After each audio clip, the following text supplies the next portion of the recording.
It was foreseeable that this year's World Economic Forum in Davos would be significantly more turbulent than in previous years due to the situation in Venezuela, Iran, and Greenland. However, U.S. President Trump, who arrived in Switzerland yesterday, has now played a card that could reshape the entire global order. But more on that after the intro.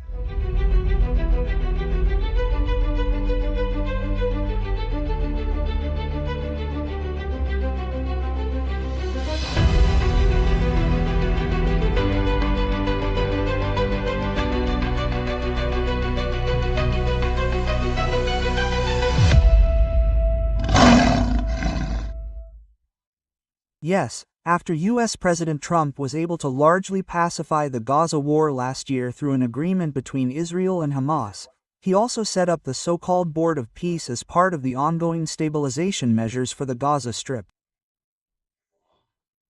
This body was intended to bring representatives from numerous countries together to find a lasting solution for the Palestinians.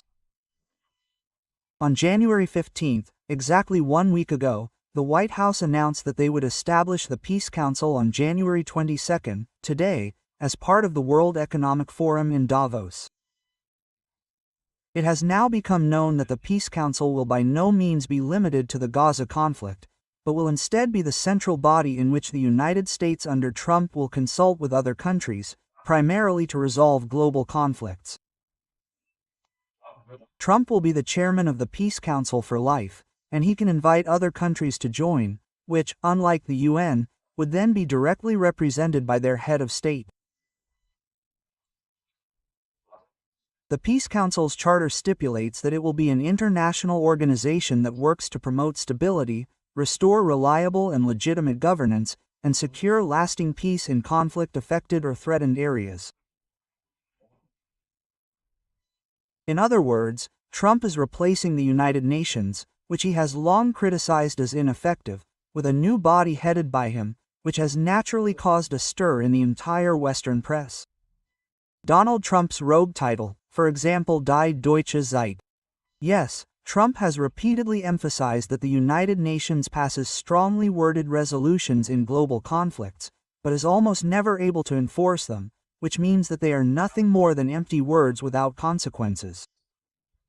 He also said that the enemy nation has not helped him in all the American-led peace efforts and has even hindered them in some cases, because at its core the UN has long since degenerated into a slow, cumbersome system with too much bureaucracy and little practical effect. Furthermore, as you know, many of its decisions, especially on climate and migration issues, are very strongly influenced by ideology and no longer reflect the real interests of many member states. That is why there are actually a few things that Trump's Peace Council could do significantly better. On the one hand, it will enable much faster and unbureaucratic majority decisions, without excessive veto rights for individual states as in the UN Security Council. On the other hand, he can focus much more specifically on resolving specific conflicts than the United Nations, where this involves negotiating actual deals in the Trump manner and not just empty words packaged as resolutions. And I don't think Trump is even trying to replace the UN entirely, since the Peace Council will not invite all 193 countries represented in the UN, but only the most important regional powers. But if the primary goal is to bring peace to the planet, and the UN has proven to be extremely ineffective at this, then it is entirely legitimate to appoint a competitor to the UN after so many decades who is trying to solve global crises with a different approach. Yes, and the reaction of the current president of the UN General Assembly, Annalena Baerbock, also showed that this step could even be overdue. Instead of welcoming the fact that I now want to involve other actors in the cause of world peace, she chanted that the UN is the only organization for peace and that Trump's new Peace Council should be considered unnecessary. But as the Berliner Zeitung has very well pointed out, Baerbock is living proof in her position that the United Nations can no longer be trusted when it comes to its supposed peace ambitions.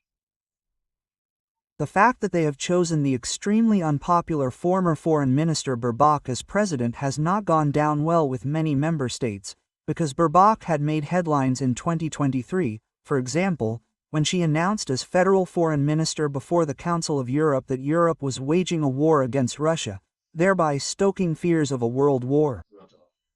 Yes, we have to do more to defend Ukraine. Yes, we have to do more also on tanks. The most important crucial part.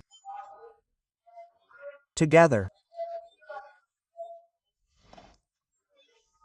In Europe, because we are fighting a war against Russia and not against each other. Thank you. At the same time, she also further fueled the NATO conflict by simultaneously approving arms deliveries to Israel, but on the other hand also indirectly financing Hamas through generous donations. From the perspective of all those who want peace instead of war, Baerbock belongs more to the opposing camp, which is why it is understandable that numerous states are now turning their backs on the UN and welcoming Trump's alternative. However, Germany will not be one of them for the time being, as the March government and in particular the current Foreign Minister Wadefoo, like Baerbock, emphasize that the UN is the real peace council, even though it does next to nothing for peace. Yes, of the European Union, only Hungary has so far announced its accession to the Peace Council, which is hardly surprising in view of the current Greenland crisis. But Europe will realize relatively quickly that, due to its reluctance to participate in the most important geopolitical decisions, it will no longer be at the table in the future and will therefore not benefit from any deals or resolutions, which will probably gradually force it to join. Yes, the first major milestone that the new body has set itself is to find a lasting, viable solution to the Middle East conflict, although Trump has been working on a two-state solution for Israel and Palestine since his first term in office. It was therefore clear that Netanyahu would join the committee, although he apparently did not expect that Trump would also invite numerous states hostile to Israel to the Peace Council right from the start, which would allow them to influence the Gaza deal. For example, Turkey, Saudi Arabia, Qatar, Egypt, Pakistan and Kuwait have already agreed to join, although these states have always defended the Palestinian position on the Middle East issue and wanted to put Israel in its place. The Jewish general is therefore already asking whether Trump is actually setting up a peace council for Gaza or rather a war council against Israel. They write, in the future, the Hamas-supporting states Qatar and Turkey, of all countries, are to be allowed to have a say in the Peace Council on the Gaza Strip. For Israel, this should be a warning to become more independent from the USA. The free media in particular is currently spreading the rumor that Trump is covertly serving Netanyahu's interests, because then one naturally has to ask oneself why he is inviting Israel's archenemies right at the beginning of the Peace Council to decide on the future of the Gaza Strip within the committee. Yes, in addition to the states already mentioned, Argentina, Belarus, Morocco, Pakistan, Indonesia, Jordan, the United Arab Emirates and numerous other states will also join. But the real bombshell, which gives the Peace Council significantly more weight, is the fact that the Russian Kremlin has already responded positively to Trump's invitation. Putin is considering joining the Peace Council and even wants to provide $1 billion from the Russian funds frozen in the USA for the committee in order to secure his country's permanent membership. And that's not all. In response to the invitation, Putin also promised that the rest of the Russian billions frozen in the US could be used for the reconstruction of Ukraine, provided that a peace pact between Kiev and Moscow is soon concluded. Yes, and that is probably the most personal sign we have seen between these two countries in several years. Yes, and regarding the peace pact, there is indeed great news. Trump's special envoy for Ukraine, Stephen Witkoff, announced at the World Economic Forum that very great progress has been made in the Ukraine negotiations in recent weeks, away from the media spotlight. According to him, all previous problems except one have now been resolved and there is great confidence that an agreement will be reached on this last issue soon. Yes, the current plan is likely to turn Ukraine into a huge free trade zone, which is intended to attract foreign capital and accelerate the country's reconstruction. This, in turn, will increase pressure on Zelensky in Ukraine to cede the Donbass region and the Crimean Peninsula to Russia and thus no longer be subject to reconstruction and to stand in the way of the influx of capital. All in all, these are once again very exciting developments that we can observe on the world stage.